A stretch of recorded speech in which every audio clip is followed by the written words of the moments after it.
everyone, and welcome to another episode of On the Fly. Today I'm delighted to be joined by Debbie Hope. Debbie is National Head of Development for Housing 21. Debbie, how are you? I'm all right, thank you. And I'm looking forward to the lifting of the stay local message and getting out into the wide world again.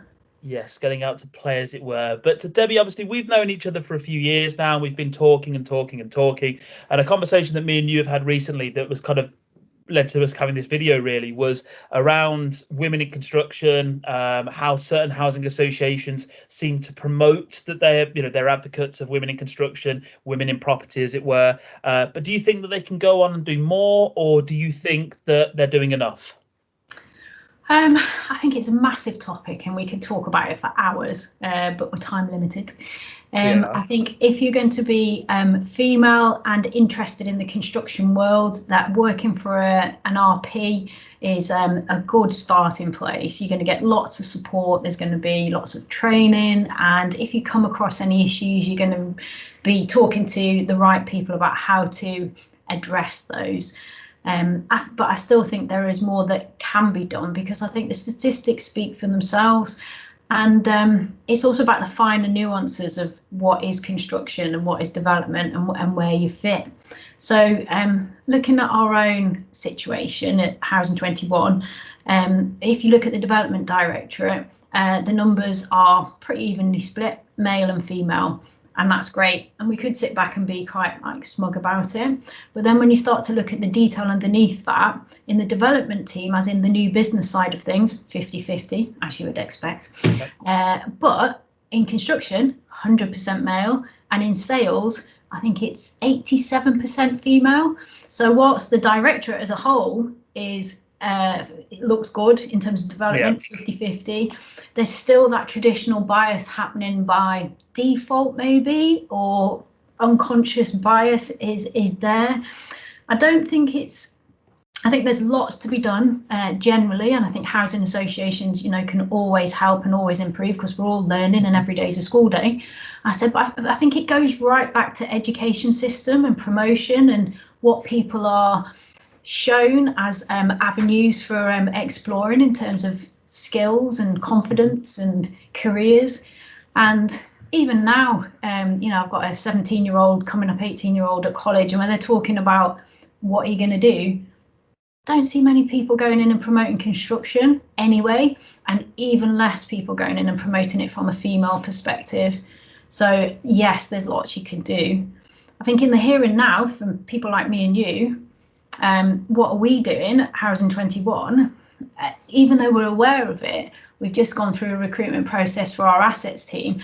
And Tim, the director, is really excited. He's got one woman coming up for an interview. There's 6 posts and we've got one woman that we're getting excited about. So there's got to be something more we can do about how are we advertising? Are we growing our own? Where do we attract women into the industry? But that's not just an issue for us, it's across the industry as a whole, isn't it? It is. Are we any different from the rest of the construction industry? Yeah, and I see that myself. I'm recruiting to regeneration development. Those are my 2 areas now, and we are regularly seeing, my clients are coming to me and saying we want to see a diverse, application, not just women, but people from different ethnicities, different backgrounds, different beliefs. And it's a really interesting topic and task for me to go about, because how do I word my adverts? How do I word my approaches? How do I get people interested? And I do see that within, what you've asked me and what you've tasked me before. A lot of clients are saying they're not being, any form of discrimination, but they're actively saying we want to see more women, we want to see more people, just because it gives a real blend and background. And also, how can you? It's got to be quite raw, I guess, in its approach, and saying, look, we want to see more women and go out and get it, but it's easier said than done. Yeah, absolutely it is. So within our organisation, there may be women that are interested in working in development. And we've had an example of that with Leanne, who came from a finance background and has come into the new business side because she had lots of transferable skills around project management, around financial appraisals and that kind of thing. And she could then, with her own personal skills, come over and we could spend the time and investment in her. So I think there's something to be done about, once you're in the organisation, promoting those opportunities that way. and looking at that kind of skills match. I don't think we do that a lot, and we're starting to look at that now.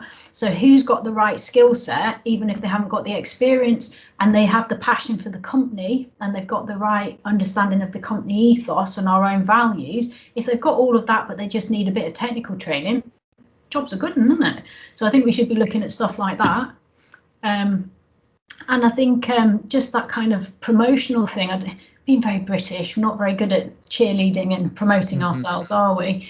And I know Women in Social Housing does a great job with that, and there's Women in Construction as well.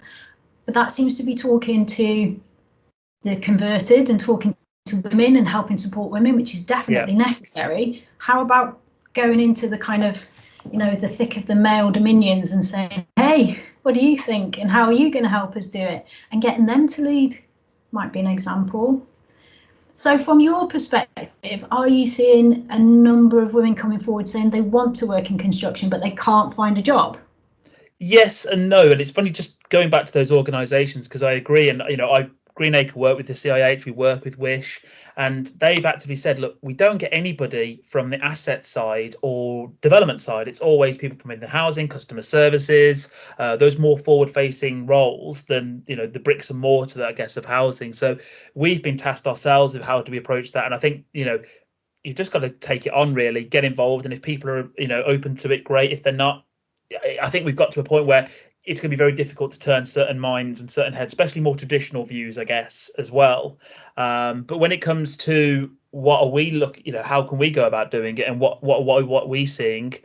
Yeah, and are women kind of actively saying that they want to get involved within development and property services? Yes and no, but again, I think that's more to do within the business, and similar to what you said, is promoting those opportunities and making people aware that even if they come from finance or they come from another area, there are very much transferable skill sets. There is going to be learning within the job, of course. No one's a perfect candidate, but they need to very much understand that, there may be 50-60% there, but they can learn the other 40%. Again, coming back to what you said, as long as they've got the right values, the right attitude, and they can demonstrate that, then I think housing associations need to open things up more internally and look within themselves. And obviously then, I can feed, I'm probably giving myself up some business doing that, but you've still got to feed yourself into that. Absolutely. And the other thing that I've been thinking about, last century, because I am that old, when we used to advertise in papers and things like that, if you wanted to reach certain markets, you advertised in the Voice or the Pink paper, or a culturally focused kind of outlet. And I think now, I might be out of touch with it, but now in terms of media, it just goes out on the internet, and it's that self-selecting thing. And how do you get into those communities of interest and different groups to kind of promote it as something that is a good good industry to get into, without it having all the kind of baggage that it's had before about what kind of experience you would have in that career. And I think that's something that we all need to have a look at as well. I do. I agree. And, I look at reports and I look at people's opinions, and Twitter is a wonderful place, if you're not on it already, just to find all of the different opinions, many of them toxic, many of them make sense. But I think there is a real transition within the sector, within development at the moment, where if you look at where the sector was 10 years ago, I'm going to be very honest, it was all done on the golf course, wasn't it? It was that kind of very much big boys club, deals done, nice. Whereas now it's more about that partnership agreement. It's more about being in touch with the values and the culture of the business when the developer works with the housing association and vice versa. And those days of the big deals are going. I genuinely believe that it's more now about, I've had conversations with the developers recently, and they are struggling to understand where the housing market is at the moment. So that's why they're attracting people from social housing who can help them better understand what they're going after and who they're dealing with. It's that poacher turned gamekeeper thing as well, isn't it? Because the developers are now able to be partners with Homes England and access funding and that kind of thing. And there's this kind of cottoning on to, it's not rocket science, we can all have a go at it as well. So and they're under pressure as well. I think, if you look at the typical, construction company, development companies, again, very, very male orientated, white male, kind of. It was funny, actually. I attended a Wish event. I won't name where, but one of the ladies there, who was a phenomenal speaker, used that the problem is with a lot of boards and a lot of these businesses, it's white male, pale and stale type of thing. And I was sitting there like, oh man, I am white and male, but I don't, and pale, alabaster skin, but I 100% don't consider myself stale. But I think she hit the nail on the head with it. And I think now, certainly contractors and developers and the people that I like to work with are getting to understand that now, that there needs to be more diversity. There needs to be more. And it's not just for the sake of being diverse. That thing that I firmly believe in. I'm a very much of a believer of meritocracy. The right person should get the job. But when I go out to market, I will do my utmost and my best to reach every single audience to get a really diverse pool of candidates who I will 100% then take through who the best people are. It's, a meritocracy works. And that for me is the fine line, I guess, to, play devil's advocate. I think we need to make sure that, yes, diversity is important and it needs to be women in construction and all of that sort of thing needs to be taken account of. But at the same time, in the best person for the job. So if you were pitching a client to someone in the construction industry and it was a woman, everybody's different, they've all got different skill sets. Are there some particular traits that you see in women candidates that you don't see in men? Yeah, well, that's opening Pandora's box, to be honest with you, Debbie. But typically, I don't mean to stereotype, but women are, for the most part, probably more patient, but they can also empathize a lot more with the situation as well. Males typically have bigger egos. I'm not saying that women don't, of course, but for me, it's around that empathy, that they can kind of understand a situation, no matter how complex, or if it's an emotional element to it as well. They're a lot calmer. They're a lot more headstrong with it as well. Would you say that's fair, or am I, would you push back on that? No, I think for me, I was thinking more about the number of challenges that you face on a daily basis of things in the construction world, that there is that kind of expectation that women kind of multitask and can get on with those kind of things and deal with those pressures, and there's no kind of testosterone about that's not my job and I have people for that or anything, and stuff gets done as a result. And like you say, not stereotyping, because they can be equally, as good men that can multitask. Yes. But I just think that in terms of that, looking across the piece and saying, right, this is what needs to be done rather than who's going to do it, I think there's a difference there. But for me, I would say it's about wanting to get the things done, not matter who it is that does it. And have you found in your career that you've ever been discriminated against, or somebody's held a derogatory opinion of you because you're a woman? Has that ever happened? In terms of employers, no. In terms of walking onto construction sites, have I been treated differently? Absolutely, yes. Not so much in recent times, obviously. But when I was dealing with projects and going on to site meetings, especially when I was younger, the expectation that when I turned up, I was there to make the brews and take the notes, that did used to happen. Yeah. It's like I say, not so much now at all. Well, I don't get out anymore for none of us do.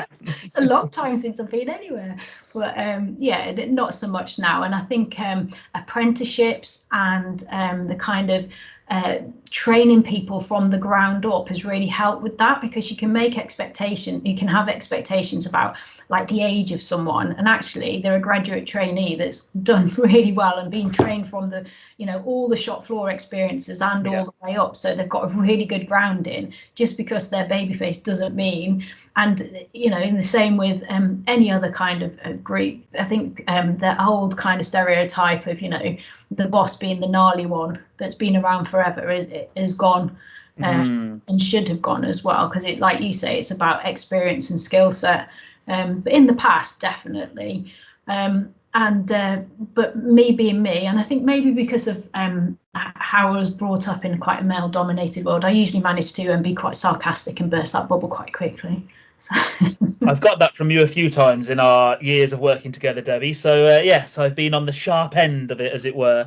But I agree, and I think things are changing for the better and positively as well. The change is coming. There is a shift, not just within development and region, but across the whole social housing function in the way in which attitudes in which we do things. Everything from digital transformation to the D&I work that's ongoing. So it is a really interesting time, as I think housing now is kicking and screaming, being brought properly into the 21st century, and we're letting a lot of those ex-local authority type mentalities are going, type of thing.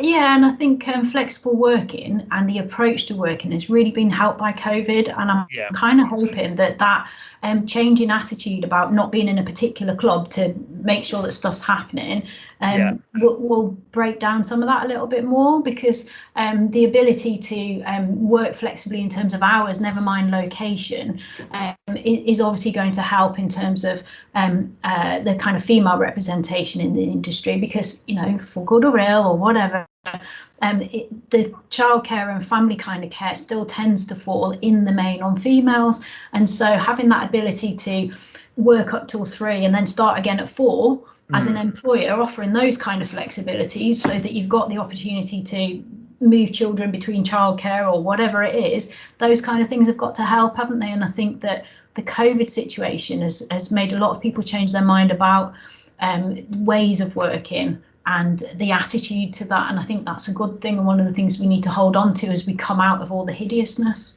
Absolutely. And for me, thinking of, coming back to that piece of how do we make social housing and construction an attractive option to school leavers, university leavers, all that sort of thing.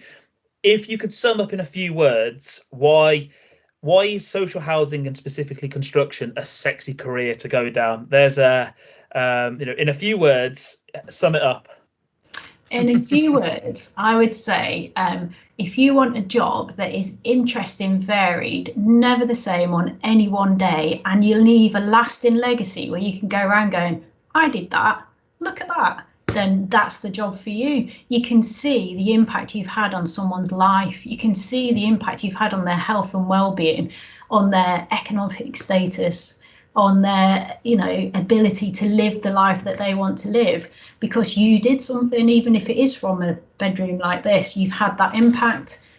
It's great job satisfaction.